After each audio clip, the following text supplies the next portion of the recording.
Hello everyone, আজ Kolkata heritage সিরিজের second episode.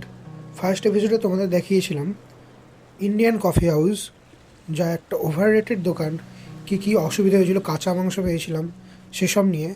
আজও আরেকটা ওভার রেটেড কিন্তু হেরিটেজ কলকাতার নামে এখনও চলছে, সেটা হচ্ছে প্যারামাউন্ট। তো এপিসোড 2 থাকছে প্যারামাউন্ট নিয়ে। মানে এই সিরিজে আমি দেখাচ্ছি কলকাতার কিছু আইকনিক হেরিটেজ দোকান যেগুলো শুধু নামেই চলছে, তাদের না সার্ভিস ভালো আর না ফুড কোয়ালিটি ভালো। তো এই সিরিজটা আশা করছি তোমাদের খুব ভালো লাগছে। ফার্স্ট এপিসোডটা না দেখে থাকলে ডিসক্রিপশানে লিঙ্ক রয়েছে, সেখান থেকে দেখে নিও। আর এইটা হচ্ছে সেকেন্ড এপিসোড প্যারামাউন্ট।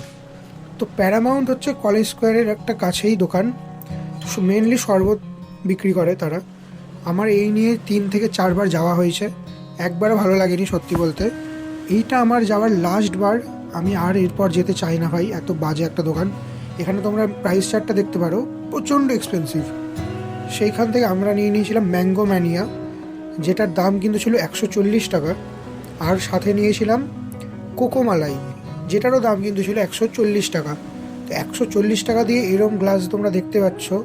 কোয়ান্টিটিটা বলবো খুব মানে বেশি কম না, ঠিকঠাক মডারেট বলতে পারি, কিন্তু টেস্ট একদম বাজে ভাই। আর এখানে কিন্তু এই শরবতগুলোর উপরে দেখতে পাচ্ছ একটা ছোট ডার্ক চকলেটের টুকরো দেয়। সেই ডার্ক চকলেট, কিছু ড্রাই ফ্রুটস অ্যান্ড মালাই দিয়ে জলের মধ্যে আর বরফ দিয়ে এই শরবতগুলো বানানো থাকে, সিরাপ অ্যাড করে ফ্লেভার্সের জন্যে।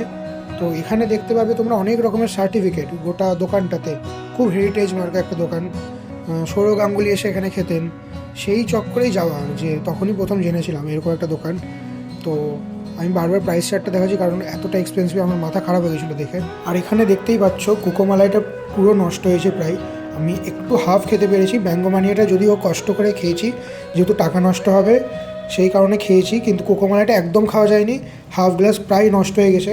তো আমি জানি না এরা কেন এত ফেমাস বা কেন কাদের এত ভালো লাগে। আমি এখনও জানি না এরা এত কিসের সার্টিফিকেট পেয়েছে আর এত কেন নাম। তোমরা হয়তো অনেকেই যেতে পারো, বাট আমার তো ভালো লাগেনি। এদের সার্ভিস খুব বাজে।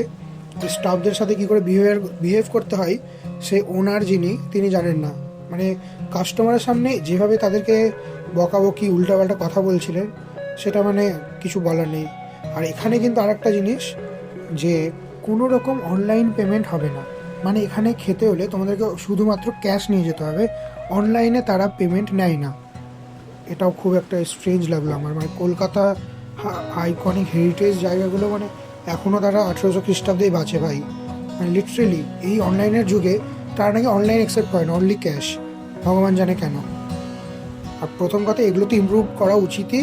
এটার সঙ্গে সবথেকে মেন জিনিস যেটা হচ্ছে তাদের টেস্ট কোয়ালিটি মেনটেন করা উচিত আর ইমপ্রুভ করা উচিত।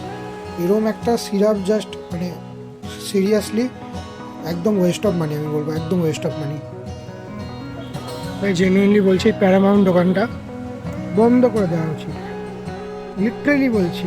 আমরা মেনলি কোথাও গেলে যদি খুব বাজে হয় খাবার, একদম মানে বলতে হয় না যে একদম যোগ্যই না খাবারের, সব খাবারই যোগ্য, বাট মানে আমাদের সাথে ম্যাচ করে না, সেগুলো শেয়ার করিনি। কিন্তু যেহেতু আমাদের একটা জায়গায় যাওয়ার কথা ছিল, সেখান থেকে ওকে আমি জোর করে বাস থেকে মাঝখানে নামিয়ে বললাম চ প্যারামাউন্টে যাবো। তো এখানেও আমাদের রুলস ওয়াইজ স্প্লিট করা দরকার ছিল, কিন্তু এখানে স্প্লিট করব না, বিকজ এটা আমার ভুল। মানে এত বাজে আমি জীবনে খাইনি ভাই। এর থেকে আমার কি বলবো, আমি করলার শরবত খেতে পছন্দ করব। আমি করলা খেতে রাজি আছি। এই দোকানটা সত্যি বন্ধ করে দেওয়া উচিত। এরা যে এত করে বাঁচে, নস্টালজিয়া হ্যাঁ না তা না, কোনো কিচ্ছু মানে সে কীভাবে ওরা এই খাবারগুলো মানে ওরাই খায় না কোনোদিন, বা খেয়ে কোনো দিন ট্রাই করেনি। যদি একবার ট্রাই করতো তবে এরকম বানাতো না, আমি ফর শিওর এটা। ওরা হয় কোনো দিন খাইনি, নাহলে ওদের টেস্ট বার্ডস এরকম। ভাই 140, 280। একটা হচ্ছে কোকোয়া মেলন না কি নাম ছিল, কোকোয়া মানিয়া, আর আরেকটা হচ্ছে ম্যাঙ্গো। মানে সব সেম জিনিস দিয়ে বানায়, শুধু সিরাপ বা ফ্লেভার অ্যাড করে দেয় ভাই, লিটারেলি বলছি। তাও তো লস্যি বা কিছু ট্রাই করিনি। এটাও তো স্পেশাল ড্রিঙ্কস ছিল তার উপরে, তাই না? এটা স্পেশাল ড্রিঙ্কস, ভাবলাম স্পেশাল ড্রিঙ্কস কিছু ভালো হবে, ভরসা উঠে গেল আমার নিজের প্রতি। একদমই এসো না। মানে কেউ ফ্রিতে খাওয়ালে যদি কেউ চায় যে ফ্রিতে খাওয়াবো কোনো শত্রুকে, তাহলে নিয়ে আসবে, ওকে এখানে খাইয়ে মায়ের ভোগে চলে যাবে একবারে। একদম বেকার। আর কেউ যদি শুনে থাকে প্যারামাউন্ট থেকে, প্লিজ দোকানটা আপনারা বন্ধ করে দিন, প্লিজ বন্ধ করে দিন। আপনারা অনেক কী বলবো। আর যে মালিকের বিহেভিয়ার, ওরে বাপরে, স্টাফকে কীভাবে ছাড়লো উল্টাপাল্টাভাবে, সেটা আমাদের কোনো কনসার্ন না, বাট হিউম্যানিটি অ্যাঙ্গেলে একটু খারাপ লাগে। আর সেটা তাদের পার্সোনাল ম্যাটার, বাট লিটারেলি একেতে এত বাজে জিনিসপত্র বিক্রি করছে, তার উপরে এত অ্যাটিটিউড আছে কোথা থেকে তোমার কাছে। এখানে কি সৌরভ গাঙ্গুলি আসতো খেতে, আমি ভগবান জানে সৌরভ গাঙ্গুলির টেস্ট এত খারাপ না। কিছু বলছি না, টাটা বাই। এইটা ছিল কলকাতা হেরিটেজ শপগুলোর মধ্যে পার্ট 2, যেগুলো হচ্ছে ইমিডিয়েটলি বন্ধ করে দেওয়া উচিত, সেরম দোকান আমি দেখাচ্ছি। তার মধ্যে এটা ছিল এপিসোড 2। এবার আসবে এপিসোড 3, মানে ওটা হচ্ছে সর্বসেরা, ওটা হচ্ছে স্ক্যামার, মানে ওটা বিশাল বড় স্ক্যাম চলে ওইখানে। সেইটা দেখার জন্য কিন্তু এপিসোড 3-র জন্য ওয়েট করো, স্যাটারডেতে আসবে সেই এপিসোডটা। আমি বলছি তো ওটা মানে মানে কী বলবো, এরা বাচ্চা, প্যারামাউন্ট ইন্ডিয়ান কফি হাউস এরা বাচ্চা ওর কাছে। শুধু থার্ড এপিসোডটা দেখো, আর কী হারে স্ক্যাম করে বেড়ায় ওরা, ওটা দেখে তোমরাও এনজয় করবে আশা করছি। তো এখনও যারা সাবস্ক্রাইব করোনি, সাবস্ক্রাইবটা করে দিও। Tata bye.